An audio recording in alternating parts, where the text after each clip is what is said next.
ఈ ఈరోజు నాకు ఈ అవకాశం ఇచ్చిన అన్నకు వందనాలు. నేను ఎలా రక్షణ పొందానని చిన్న సాక్ష్యం చెప్పాలనుకుంటున్నాను.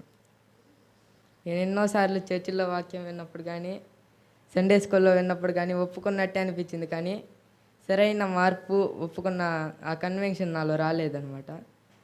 అయితే ఈ సంవత్సరం ఏప్రిల్ 26వ తేదీ VVSలో నేను ఆయన్ను సొంత రక్షకునిగా అంగీకరించాను. ఆ రోజు ఉదయం డివోషన్లో మనిషి ఎప్పుడైతే పాపం చేస్తాడో దేవుణ్ణి అడుగుతాడు, అయ్యా నన్ను క్షమించు అని అడుగుతాడు. ఆయన ప్రేమ గలవాడు కాబట్టి క్షమిద్దాం అనుకుంటాడు, కానీ ఆయనలో న్యాయం ఉంది కాబట్టి డైరెక్ట్ క్షమించలేడు, శిక్షించాలనుకుంటాడు. అందుకే త్యాగం చేసి మన శిక్ష ఆయన మీద వేసుకొని ఆయన మనల్ని క్షమిస్తాడు. ఆయన ప్రేమకు న్యాయానికి మధ్యలో అలా నలిగిపోతాడు మన కోసం. అది విన్నప్పుడు నాకు ఒప్పుకోవాలి అనిపించింది. కానీ అప్పుడు లాస్ట్లో ఆ పాట పాడుతూ ఉన్నప్పుడు నేను ఆయన్ని సొంత రక్షకునిగా అంగీకరించాను. తర్వాత ఒకరోజు తర్వాత లాస్ట్ వీక్ నుండి నన్ను ఆయన బాప్తీసం కొరకు నడిపించాడు.